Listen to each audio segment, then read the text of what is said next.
है changing role of public sector. देखो बेटा, धीरे धीरे गवर्नमेंट के जो डिपार्टमेंट्स हैं बेटा, उनके जो रोल है वो धीरे धीरे डे बाय डे चेंज होते जा रहे हैं। अब गवर्नमेंट अपनी देखो धीरे, अभी हमने रिसेंटली अगर हम आज कल की बात करें तो कल गवर्नमेंट ने पूरी जो एजुकेशन पॉलिसी थी वो 34 इयर्स के बाद पूरी तरह से चेंज कर दी, है ना। तो कहीं ना कहीं बेटा पब्लिक सेक्टर का भी रोल, जो पब्लिक सेक्टर की भूमिका है, गवर्नमेंट उसको भी धीरे धीरे क्या कर रही है, change. So at the time of independence बेटा, जब इंडिपेंडेंस हुई, इट वॉज एक्सपेक्टेड, ये एक्सपेक्ट किया गया that the public sector enterprises would play an important role in achieving certain objectives of the economy, either by direct participation in business or by acting as a catalyst। जब बेटा हमारा देश आजाद हुआ तब ये देखा गया, समझा गया कि कहीं ना कहीं हमारे देश में या तो इस मतलब देश को ग्रो करने के लिए गवर्नमेंट खुद आगे आएगी, है ना, या फिर गवर्नमेंट खुद आगे आएगी, या क्या होगा कि गवर्नमेंट सिर्फ एक बड़ा रोल प्ले करेगी, कि गवर्नमेंट सिर्फ देखेगी ऊपर से और पूरी तरह से ऊपर से कंट्रोलर की तरह रहेगी। क्लियर बेटा? क्लियर बेटा? Yes sir. तो यहाँ पर यही कहा गया कि या तो ये देखा गया कि जब देश आजाद हुआ तो ऐसा सिस्टम होगा, है ना। But the public sector would build up infrastructure for other sectors of the economy and invest in की एरियाज। बट पब्लिक सेक्टर ने क्या किया, पब्लिक सेक्टर भाई इंफ्रास्ट्रक्चर बिल्डअप करेगी और इन्वेस्ट करेगी जो की एरियाज है, जो जरूरी एरियाज है वहां पर, है ना, इन्वेस्ट करेगी। The private sector was unwilling to invest in projects which required heavy investment and had long gestation period. बेटा पब्लिक सेक्टर तो ऑब्वियसली कि पब्लिक सेक्टर तो आगे खर्च करता नहीं, क्योंकि पब्लिक सेक्टर इसलिए नहीं खर्च करता क्योंकि एक तो बहुत ज्यादा पैसा रिक्वायर्ड है ना, हैवी इन्वेस्टमेंट रिक्वायर्ड है, और जो जेस्टेशन पीरियड है वो भी बहुत ज्यादा है, कि मतलब जो पैसा रिटर्न आना है वो बहुत लंबा है, जिसमें टाइम वेस्ट होता है। क्या होता है बेटा? Time waste. तो पब्लिक सेक्टर तो बेटा इंटरेस्टेड नहीं था, है ना, आगे आने के लिए, कि पब्लिक सेक्टर किसी भी तरह से, सॉरी प्राइवेट सेक्टर किसी भी तरह से आगे आएगा और इन्वेस्टमेंट करेगा, इसके चांसेस नहीं थे। क्लियर बेटा? कि भाई क्योंकि प्राइवेट सेक्टर को एक तो ये डर था कि इसमें एक तो इन्वेस्टमेंट बेटा बहुत ज्यादा है। ऑब्वियसली कभी तुमने सुना है कि कोई प्राइवेट सेक्टर रोड बनाए अपने आसपास के एरिया की? कभी भी नहीं।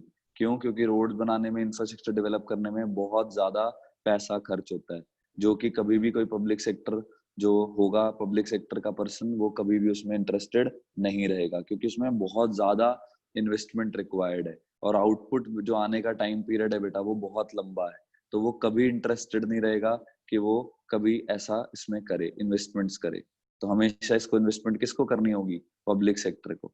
ऐसा लोगों ने सोचा कि पब्लिक सेक्टर करेगी, और प्राइवेट इसलिए नहीं करेगी क्योंकि प्राइवेट को एक तो टाइम पीरियड बहुत लंबा है, इतने टाइम पीरियड में उनको रिकवर नहीं होती चीजें, है ना। क्लियर? समझ आ रहा है सबको? Yes sir. Yes then so the government then took it upon itself. तो फिर उसके बाद गवर्नमेंट ने बेटा खुद ही अपने ऊपर वो चीजें ली, to develop infrastructure facilities and provide for goods and service essential for the economy। कि भाई अब हम खुद ही गुड्स एंड सर्विसेज प्रोवाइड करेंगे जो इकोनॉमी के लिए जरूरी है, अब हम खुद ही सारी चीजें डेवलप करेंगे। So the Indian economy is in a stage of transition. Indian economy बेटा एक स्टेज में थी ट्रांजिशन के, कि भाई अब हमें अपने चीजों को बदलना पड़ेगा। So the 5-year plans in the initial stage of development gave lot of importance to the public sector। जब बेटा जो 5-year प्लान्स बनाए उन्होंने बहुत ज्यादा इंपॉर्टेंस दी पब्लिक सेक्टर को। क्लियर? कि शुरू के जो 5 साल थे उसमें मेन फोकस यही रखा गया कि पब्लिक सेक्टर ज्यादा से ज्यादा डेवलप हो। सो इन द पोस्ट 1990s, जो 1990 के बाद बेटा क्या हुआ, न्यू इकोनॉमिक पॉलिसी आई जिसका फोकस था लिबरलाइजेशन, प्राइवेटाइजेशन, ग्लोबलाइजेशन पर। कि जो भी बेटा फालतू की रिस्ट्रिक्शंस लगा रखी है वो हटा दो, है ना, जो फालतू के हमने प्राइवेटाइज किया है वो हटा दो, वो सारी चीजें। क्लियर? तो उससे क्या हुआ कि धीरे धीरे हमारी जो इकोनॉमी थी बेटा वो और ज्यादा बढ़ गई। क्लियर? इकोनॉमी और ग्रो हो गई। So the role of public sector was redefined. Public sector के रोल को बेटा दोबारा से डिफाइन किया गया। It was not suppose to play a passive role. ये अब पैसिव रोल नहीं था कि दूर बैठे सिर्फ देखना है, but to actively participate and compete in the market with other private sector companies in the same industry। अब गवर्नमेंट का ये रोल था कि गवर्नमेंट खुद एक्टिवली पार्टिसिपेट करे, खुद बढ़ चढ़कर आगे आए और ज्यादा से ज्यादा खुद पार्टिसिपेशन करे। क्लियर बेटा? सो they were also held accountable for losses and return on investment. अगर कल के दिन कोई लॉस होता है या इंटरेस्ट नहीं आता तो वो भी बेटा वो भी किसके जिम्मे होगा? पूरा वो पूरे का पूरा डिपेंड करेगा गवर्नमेंट के ऊपर। अगर कोई लॉस होता है तो भी, अगर कोई प्रॉफिट होता है तो भी।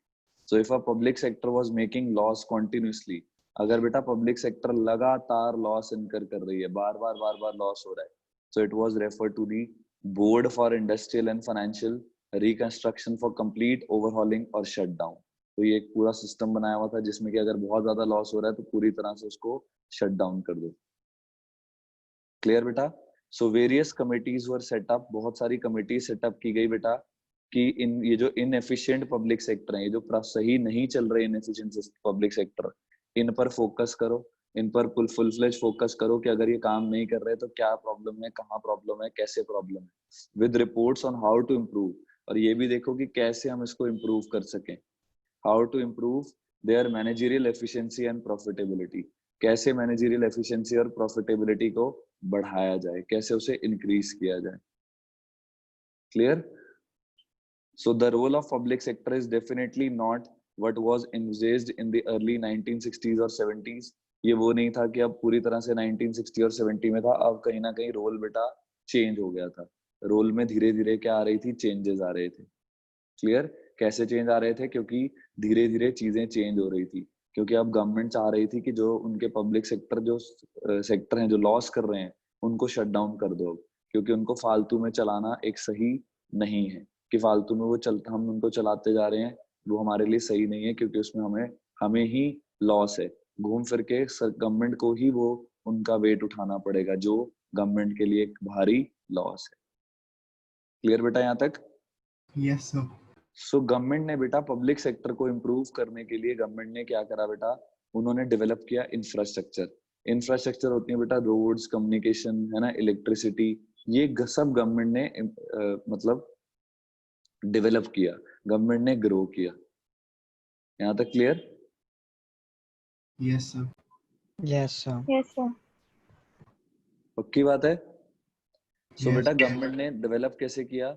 देखो गवर्नमेंट ने रोड्स बनाए, गवर्नमेंट ने डैम्स बनाए, गवर्नमेंट ने और भी काफी सारी चीजें बनाई जिससे कि ताकि फ्यूचर में ग्रोथ हो सके। क्या हो सके फ्यूचर में? ग्रोथ। अब बेटा देखो, अब मैं अगर तुम्हें कहूंगा कि किसी जंगल में जाकर फैक्ट्री ओपन करो, क्या आप किसी जंगल में जाकर फैक्ट्री ओपन करोगे? बिल्कुल भी नहीं।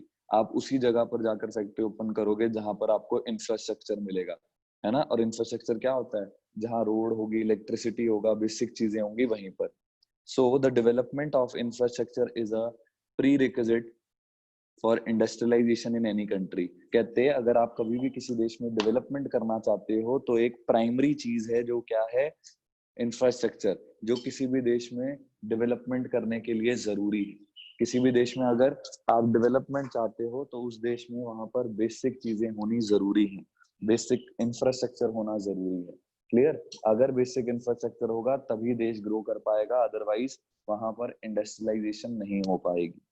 सो इन द प्री इंडिपेंडेंस बेटा, जब हमारा देश आजाद नहीं हुआ था उससे पहले basic infrastructure was not developed. हमारे देश में बेसिक इंफ्रास्ट्रक्चर भी नहीं थे, रोड्स नहीं थी, इलेक्ट्रिसिटी नहीं थी, बेसिक चीजें ही नहीं थी। Clear? Basic infrastructure was not developed and therefore industrialisation progressed at a very slow pace. तो इसी वजह से बेटा जो इंडस्ट्रियलाइजेशन थी वो बहुत स्लो स्पीड पे चल रही थी, वो प्रॉपर चल ही नहीं रही थी। The process of industrialisation can not be sustained without adequate transportation and communication facility. जो बेटा अगर ऑब्वियसली देश का अगर आप चाहते हो कि सिस्टम अच्छा चले, देश में अगर अच्छी इंडस्ट्रियलाइजेशन हो, वो तभी पॉसिबल है अगर देश में अच्छा ट्रांसपोर्टेशन हो, कम्युनिकेशन हो, फ्यूल, एनर्जी हो और बेसिक एंड हैवी इंडस्ट्री हो, तभी देश में अच्छा इंडस्ट्रियलाइजेशन हो सकता है। अदरवाइज देश में इंडस्ट्रियलाइजेशन करना पॉसिबल नहीं है, क्योंकि ये तो बेसिक नेसेसिटीज है, इसके बिना कुछ भी चलना पॉसिबल नहीं है। So the private sector did not show any initiative to invest in heavy industry to develop it in an any manner. बेटा प्राइवेट तो कभी भी इंटरेस्टेड नहीं था कि इसमें किसी भी तरह की ग्रोथ करे, प्राइवेट बढ़ चढ़कर कभी भी आगे नहीं आया। So they did not have trained personnel, क्योंकि उनके पास ना ही बेटा ट्रेन्ड पर्सोनल थे और फाइनेंसेस थे कि वो एकदम से हेवी इंडस्ट्री स्टैब्लिश कर लें, जो कि इकोनॉमी को रिक्वायर्ड है ना। क्योंकि उनके पास इतना, प्राइवेट सेक्टर के पास इतना फंड नहीं है कि वो आगे एकदम से बड़ी सी इन्वेस्टमेंट कर लें। क्लियर बेटा? सो It was only the government which could mobilize huge capital. ये गवर्नमेंट ही थी बेटा जो मोबिलाइज कर सकती थी ह्यूज कैपिटल, कोऑर्डिनेट कर सकती थी industrial construction and train technicians and workforce. तो बेटा गवर्नमेंट को ही आगे आना पड़ा और गवर्नमेंट ने ही आगे आकर वो काम किया। Rail, road, sea and air transport was the responsibility of the government. ये बेटा रेल नेटवर्क डेवलप करना, रोड नेटवर्क डेवलप करना, सी नेटवर्क डेवलप करना, ये सारी जिम्मेवारी बेटा गवर्नमेंट की थी, है ना। एंड देयर एक्सपेंशन, और उसको एक्सपैंड करना, ये भी सब बेटा गवर्नमेंट के हाथ में था। To the pace of industrialisation and ensured future economic growth, ताकि बेटा फ्यूचर इकोनॉमिक ग्रोथ हो सके, हम फ्यूचर में तरक्की कर सके। क्योंकि देखो अगर आप चाहते हो कि आप इंडस्ट्रीज को, एक तरह से आप इंडस्ट्रीज को बेटा कन्विंस करो आने के लिए, तो आपको बेटा बेसिक उनको फैसिलिटीज तो देनी पड़ेगी। अच्छी इलेक्ट्रिसिटी हो, अच्छी मार्केट हो, अच्छी रोड्स हो, अच्छा ट्रांसपोर्ट हो, अच्छा कम्युनिकेशन हो, तभी तो कंपनीज आएंगी। अब कंपनी उन जगह पर बिल्कुल भी नहीं आएंगी जहां पता लगे नेटवर्क ही नहीं है ना, जहां रोड्स ही नहीं है, वहां कंपनी आकर क्या करेंगी, है ना। तो बेटा कंपनी वहीं पर आएंगे जहां अच्छे नेटवर्क्स होंगे, अच्छे रोड्स होंगे, सब कुछ होगा। Clear? So the public sector enterprise was to operate in certain spheres. बेटा पब्लिक सेक्टर एंटरप्राइज को कुछ स्फीयर्स में काम करना पड़ा, जो स्फीयर्स अब हम नीचे पढ़ेंगे। सबसे पहला एरिया क्या बनाया बेटा कि इंफ्रास्ट्रक्चर प्रोवाइड करो जो कोर सेक्टर है, जो मतलब बिल्कुल बेसिक सेक्टर है, जिसमें ह्यूज कैपिटल रिक्वायर्ड है, जिसमें बहुत ज्यादा पैसा रिक्वायर्ड है। कॉम्प्लेक्स एंड अपग्रेडेड टेक्नोलॉजी, जहां आपको थोड़ी सी कॉम्प्लेक्स टेक्नोलॉजी है, जहां आप चाहते हो कि अपग्रेड हो technology. Big and effective organisation structure, जैसे steel plants, power generation plants, civil aviation, railways, petroleum, state trading, coal, इन सब एरियाज में बेटा ज्यादा से ज्यादा, क्योंकि ये बेसिक है। अगर ये बेसिक नहीं होगा तो कोई भी इंडस्ट्री डेवलप होना पॉसिबल नहीं है। इसलिए अगर आप इंडस्ट्री को डेवलप करना चाहते हो तो आपको बेसिक चीजें डेवलप करनी पड़ेंगी। क्लियर बेटा? सो ये पहले स्फीयर में क्या रखा कि बेसिक इंडस्ट्री डेवलप करो। दूसरा, give a lead to investment to the core sector, जहां पर प्राइवेट सेक्टर एंटरप्राइज फंक्शनिंग नहीं कर रही, जहां जैसे फर्टिलाइजर, फार्मास्यूटिकल्स, पेट्रोकेमिकल्स,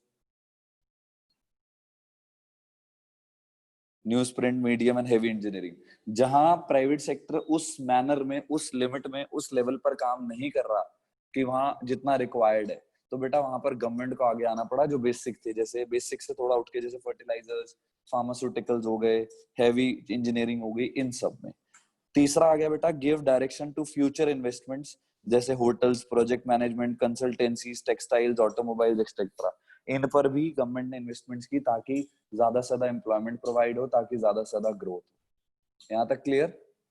तो बेटा ये बेसिक था। सबसे पहला गवर्नमेंट ने क्या किया, डेवलपमेंट ऑफ इंफ्रास्ट्रक्चर। इतना ही पढ़ो क्योंकि ये बड़ा पॉइंट है, इसलिए इसको समझना जरूरी है। एक एक पॉइंट करके बेटा फुल फ्लेज पढ़ो, आज के लिए सफिशिएंट है।